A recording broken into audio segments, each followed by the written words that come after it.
Throughout the 1970s and 1980s, old burlesque theaters, aka grindhouses, showed nothing but were referred to as exploitation films. An exploitation film is a film that contains a lurid subject matter which is exploited, such as sex or violence. It was a magical time in cinema's history. Okay, the budgets were low and the films were crap, but they certainly left an impact on cinema. In 2007, directors Robert Rodriguez and Quentin Tarantino teamed up to make a double feature entitled Grindhouse, which would be a tribute to the exploitation genre, complete with fake trailers directed by other directors. Rodriguez's entry would be a zombie film called Planet Terror. Rose McGowan plays a go-go dancer named Cherry, who wants to be a doctor but got lost along the road of life. She meets up with her ex-convict ex-boyfriend El Rey, played by Freddy Rodriguez, just as a biochemical weapon is accidentally leaked out at the hands of an overzealous war hero, played by Bruce Willis. The weapon causes almost the entire population to mutate into cannibalistic zombies. Cherry suffers an attack from some of the mutants and loses a leg in the process. Now it's up to El Rey and Cherry to lead a revolution of survivors against the sickos. Robert Rodriguez does an excellent job writing, directing, and editing this sucker. It makes me feel like I'm watching an old down and dirty horror movie. Rodriguez edits it to give it an intentionally aged look, full of film scratches and warps. There's even a missing reel towards the end of the film, which comes back with one of the characters shot and their place of refuge on fire. Very clever and very funny. Rose McGowan is awesome and super tough as Cherry. We instantly sympathize with her because no one who has the dream to do something great would want to end up being a go-go dancer. Freddy Rodriguez is pretty cool as El Rey, also. He has a really raspy voice, though, which can get a little annoying at times, especially when he's trying to be compassionate. I'm sure it's not his fault, but it's a little distracting.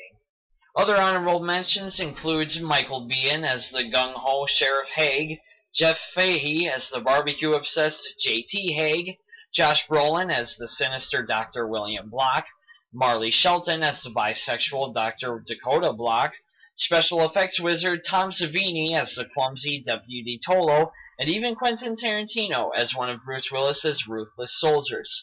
The acting at times can be really campy, which I'm sure is what they were going for. But a lot of the time it's well done and makes the movie a lot more valuable than some of the other horror movies in the slew released in the 80s. Music plays a key factor in this film. I immediately thought of John Carpenter's score for his film Halloween, because Robert Rodriguez composes the score. Well, I learned that Carpenter's music was often played on the set, which Rodriguez draws inspiration from, ranging from action-packed to suspenseful and laced with a wicked wailing saxophone. Rodriguez provides one of my new favorite horror scores next to the aforementioned Halloween.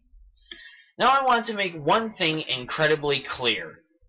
Sweeney Todd was bloody. Public Enemies was bloodier. Kill Bill Volume 1 was even bloodier. And Rambo 4 was the bloodiest movie I'd seen for a long time.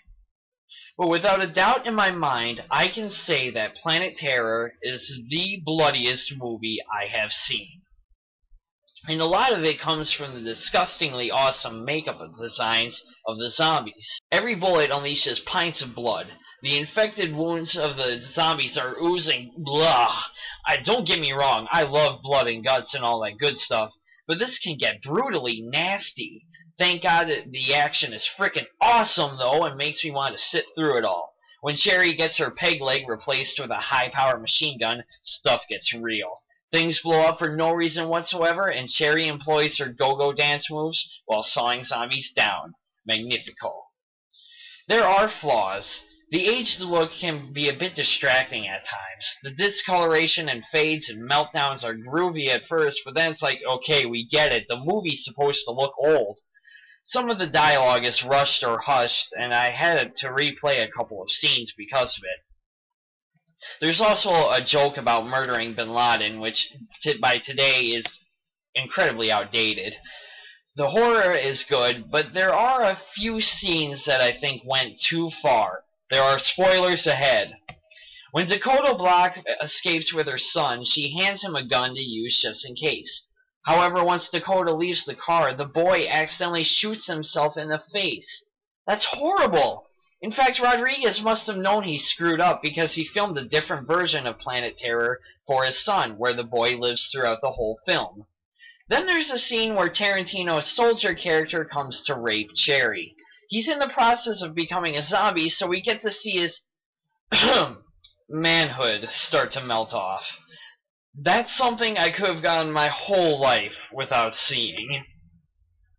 But all in all, the pros outweigh the cons, which makes Planet Terror a highly enjoyable zombie film and a great tribute to the genre in general. It has spectacular action, superb effects, and wonderful music, making this perfect for any undead geek. It's also a great way to start off Rodriguez and Tarantino's Grindhouse, which would lead to Tarantino's Death Proof. We'll get to that one next.